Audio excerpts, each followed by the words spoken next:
اعوذ باللہ من الشیطان الرجیم بسم اللہ الرحمن الرحیم۔ میرے بہنوں اور بھائیوں، اللہ سے دعا کرتی ہوں کہ آپ سب خیر خیریت سے ہوں، اور یہ بھی دعا کرتی ہوں کہ آپ سب اس قرآن پاک کے ساتھ جڑ چکے ہوں، اور اگر آپ نے ابھی تک قرآن پاک نہیں کھولا تو کھول لیں اس قرآن پاک کو، اور اللہ کی باتیں سنیں اور سوچیں اور دیکھیں کہ آپ کا رب کتنا خوبصورت ہے، وہ آپ سے کیا فرما رہا ہے، آپ سے کیا باتیں کر رہا ہے۔ تو انسان جس سے محبت کرتا ہے اس سے بات کرنا، اس کی باتیں سننا اس کو اچھا لگتا ہے۔ تو کیا آپ کو اپنے رب سے محبت نہیں ہے کہ جس نے آپ کو اتنا نوازا ہے؟ آج آپ کے پاس جو بھی دولت ہے، اولاد ہے، اچھی جاب ہے، آپ سن سکتے ہیں، دیکھ سکتے ہیں، کھا سکتے ہیں، پی سکتے ہیں، اپنی زندگی گزار سکتے ہیں، اچھے طریقے سے چل پھر سکتے ہیں۔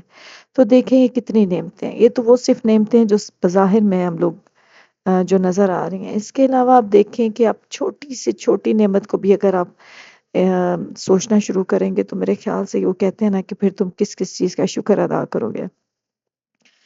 تو کیا آپ اتنے پیارے رب سے بات کرنا نہیں چاہتے؟ کیا آپ اتنے پیارے رب کی باتیں سننا نہیں چاہتے؟ تو سنیں ضرور اپنے رب کی باتیں، اور اس قرآن پاک کو کھولیں اور اپنے رب سے بات کریں۔ کیا آپ جانتے ہیں کہ مشکل وقت میں اللہ تعالیٰ اپنے بندوں کو کیا نصیحت فرماتے ہیں؟ جب انسان آزمائشوں میں گر جاتا ہے، دل بے چین ہو جاتا ہے اور راستہ نظر نہیں آتا، تو اللہ ہمیں ایک ایسا راز بتاتا ہے جو کامیابی کی کنجی ہے۔ اور وہ راز کیا ہے؟ وہ راز ہم ان آیات 153 اور 154 سورہ بقرہ کی جو آیات ہیں، اس میں وہ دو عظیم ہتھیار بتا دیے گئے ہیں کہ وہ کون سے دو ہتھیار ہیں جن کو یوز کرتے ہوئے آپ زندگی میں جب بھی آپ کے اوپر مشکل وقت آ جائے، پریشانی آ جائے، تو آپ نے کون سے دو ہتھیار استعمال کرنے ہیں جس کی وجہ سے آپ کی زندگی میں دوبارہ سکون آ جائے گا، آپ کو اس آزمائش بھرے وقت کو گزارنا آ جائے گا کہ کس طرح سے اس وقت میں سے گزرنا ہے۔ اور یہ آیت ہمیں سکھاتی ہے کہ مشکلات سے گھبرانا بھی نہیں ہے، بلکہ اللہ سے جڑ جانا ہی اصل کامیابی ہے۔ اور پھر ایک ایسی حیرت انگیز حقیقت بیان کی گئی ہے جو ہمارے ایمان کو مضبوط کرتی ہے۔ تو یہ سب چیزیں آج کی ویڈیو میں ہم دیکھیں گے۔ ویڈیو میں میرے ساتھ رہیے گا اور سنیں اپنے رب کی باتیں۔ آپ نے وہ دو راز بھی جاننے ہیں، جو دو راز ہیں جن کی وجہ سے ہم اپنی زندگی کی مشکلات میں اچھا وقت گزار سکتے ہیں، بجائے اس کے کہ رونے دھونے کے اور ہر وقت اڑنے کے اور ہر وقت یاد کرنے کے کہ میرے سے یہ نعمت چلی گئی، یا یہ نعمت میرے پاس تھی، یا کوئی بھی اور مشکل پریشانی میں ہر وقت دوسروں کو بددعائیں دینے یا تانے دینے یا دوسرے کو برا بھلا کہنے سے بہتر ہے کہ آپ ان دو ہتھیاروں کو اپنا لیں، تو آپ کی زندگی میں سکون آ جائے گا۔ چلے پڑھتے ہیں آیت نمبر 153 and 154۔ اے لوگو جو ایمان لائے ہو، تم صبر اور نماز کے ساتھ مانگو، بے شک اللہ صبر کرنے والوں کے ساتھ ہے۔ اور جو اللہ کی راہ میں قتل کر دیے جائیں انہیں تم مردہ نہ کہو، بلکہ وہ زندہ ہیں لیکن تم شعور نہیں رکھتے۔ اب یہاں پر اللہ تعالیٰ نے شکر کا حکم دینے کے بعد اب صبر کا بیان شروع کر دیا ہے۔ جیسے پچھلی آیت ہم نے پچھلی آیت پڑھی تھی نا، تو پچھلی آیت میں کیا تھا ذکر کہ تم کیا کرو، مجھے یاد کرو تو میں تمہیں یاد کروں گا، اور اللہ کا شکر ادا کرو۔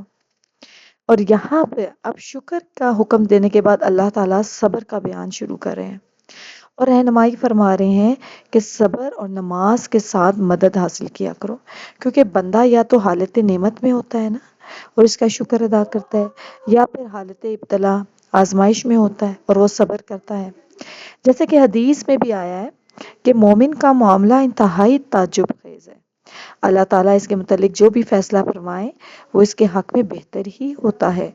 اگر اسے خوشی کی کوئی بات نصیب ہو تو یہ شکر بجا لاتا ہے، اور اللہ تعالیٰ کا شکر ادا کرنا اس کے لیے بہتر ثابت ہوتا ہے، اور اگر اسے رنج و غم کی کوئی بات پہنچے تو یہ صبر کرتا ہے، اور صبر کا مظاہرہ کرنا بھی اس کے حق میں بہتر ثابت ہوتا ہے۔ اللہ تعالیٰ نے بیان فرمایا ہے کہ مصائب برداشت کرنے کے سلسلے میں سب سے بہتر چیز جس سے مدد لی جا سکتی ہے وہ صبر اور نماز ہے۔ جیسے کہ اس سے پہلے بھی بتایا جا چکا ہے کہ ارشاد باری تعالیٰ ہے، اور رنج و تکلیف میں صبر اور نماز سے مدد لیا کرو۔ یہ سورہ البقرہ کی آیت نمبر 45 ہے۔ اور بے شک نماز گراں ہے مگر ان لوگوں پر نہیں جو عجز کرنے والے ہیں۔ اور اس کی تفسیر میں بیان کیا جا چکا ہے اور حدیث میں بھی ہے کہ جب کسی کام کی وجہ سے غم میں مبتلا ہوتے تو نماز شروع فرما دیتے ہیں۔ رسول اکرم صلی اللہ علیہ وسلم جب کسی کام کی وجہ سے غم میں مبتلا ہوتے تو نماز شروع فرما دیتے تھے۔ اب دیکھیں اللہ تعالیٰ نے کتنی پیاری گائیڈنس ہمیں دی ہے، آپ خود سوچیں۔ ہماری زندگی میں تو آئے روز کوئی نہ کوئی پریشانی، کوئی نہ کوئی مسئلہ رہتا ہے نا۔ آج ایک پریشانی ہے، جب وہ مسئلہ حل ہو جاتا ہے تو دوسری پریشانی، دوسرا مسئلہ کھڑا ہو جاتا ہے، کیونکہ یہی تو زندگی ہے۔ اگر زندگی ایک سموتھ پیٹرن پہ چلتی رہے، ایک سیدھا راستہ ہے اور آپ چلتے جائیں تو وہ زندگی تو پھر نہیں ہوئی۔ زندگی ہے ہی امتحان کا، اور امتحان کیا ہوتا ہے؟ جہاں پہ آپ کو ہر طرح کے سوال آپ کے سامنے ہوتے ہیں۔ کچھ سوال آپ کو آتے ہیں، کچھ ڈیفیکلٹ سوال ہوتے ہیں، اور کچھ آپ چھوڑ دیتے ہیں، اور کچھ پہ آپ چوائس پہ چھوڑ دیتے ہیں۔ تو اسی طرح یہ زندگی بھی ایک ایگزامینیشن ہال ہے۔ یہاں پہ ہمیں بہت ساری پریشانیاں بھی آئیں گی، مشکلیں بھی آئیں گی، تو اللہ تعالیٰ نے نہ صرف مشکلیں اگر دی ہیں تو ان کے ساتھ ہمیں گائیڈنس بھی دی ہے، اور بہت پیاری گائیڈنس دی ہے کہ آپ نماز سے مدد حاصل کرو، آپ صبر سے مدد حاصل کرو۔ اور یقین مانیں آپ کہ جب آپ ایک سجدہ کرتے ہیں، جب بھی کوئی پریشانی آئی فوراً آپ وضو کریں اور 2 نفل پڑھیں، آپ اللہ سے سجدے میں گر جائیں اور اللہ کے سامنے اپنی مشکل بیان کریں۔ آپ یقین کریں کہ ابھی آپ اس جا نماز سے اٹھیں گے نہیں کہ آپ کے دل کو سکون آ جائے گا۔ تو اللہ تعالیٰ کیوں یہاں پہ یہ چیز حقیقت ہے تو اللہ تعالیٰ ہمیں گائیڈ کر رہے ہیں نا۔ اگر اس میں حقیقت نہ ہوتی تو اللہ تعالیٰ کیوں کہتے؟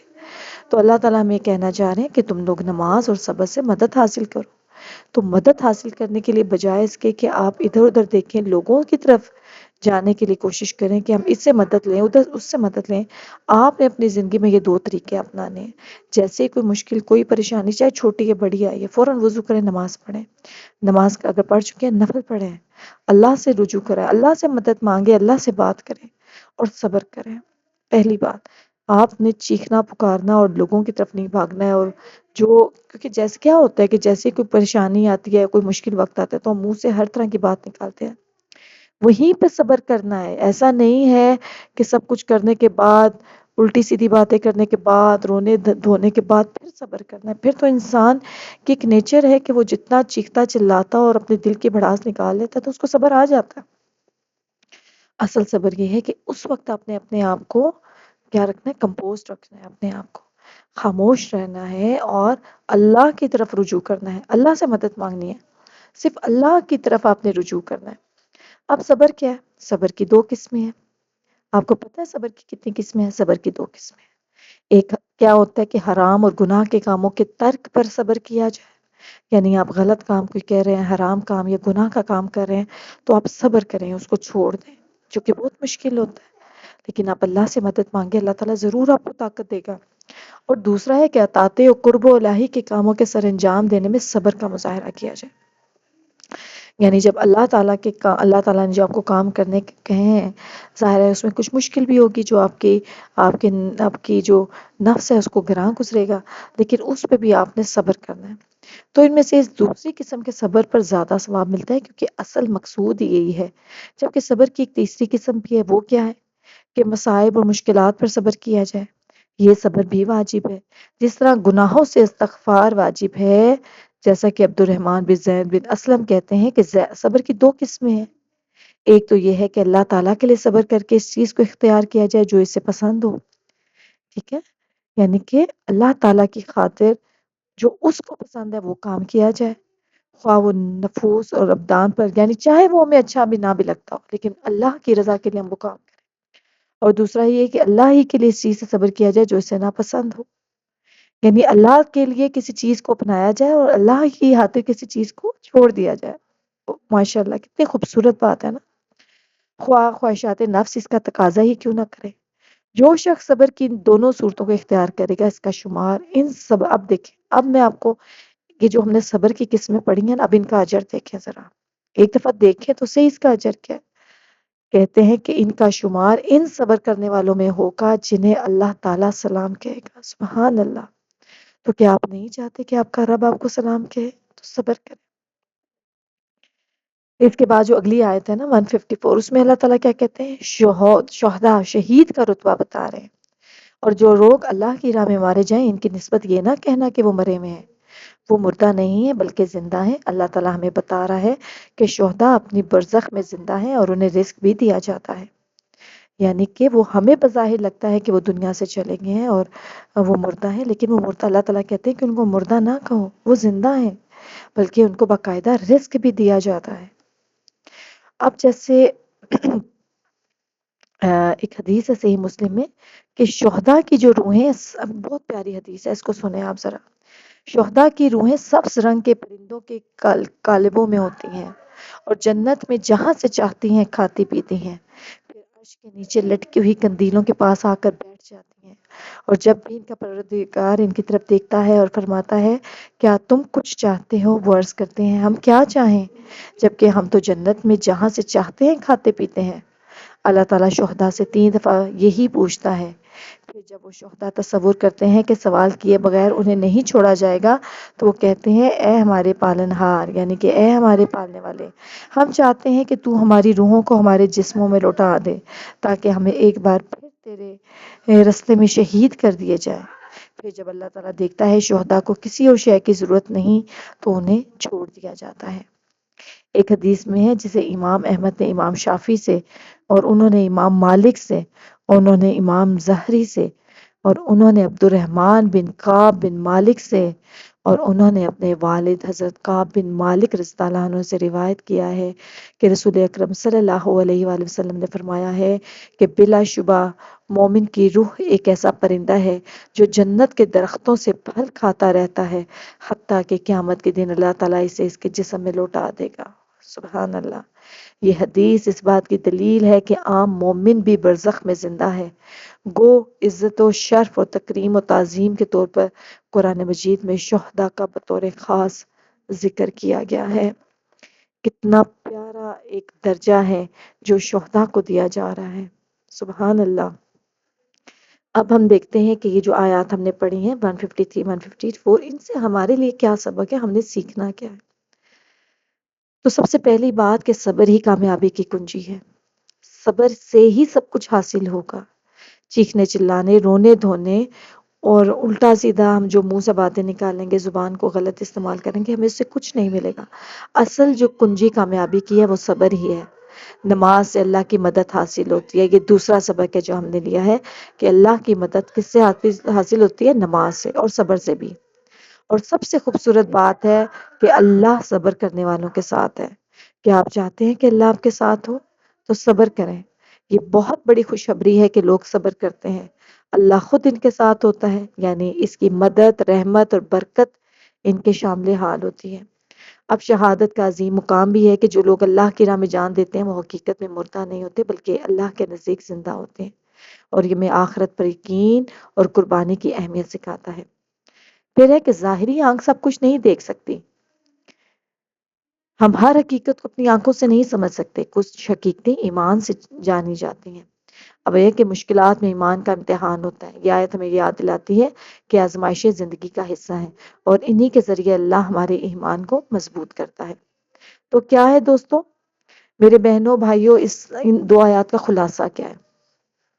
ان دونوں آیات کا خلاصہ ایک ایکویشن کی فارم میں، میتھس کی جو ایکویشنز ایسے ہوتی ہیں نا، ویسے میں آپ کو بتاتی ہوں کہ صبر پلس نماز از اکول ٹو اللہ کی مدد.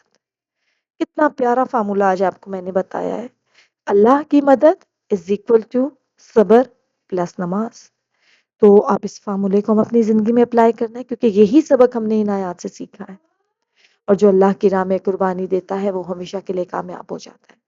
اللہ تعالی ہمیں بھی صبر اور نماز سے مدد حاصل کرنے کی توفیق عطا فرمائے. آمین ثم آمین. ملتے ہیں آپ سے دوبارہ.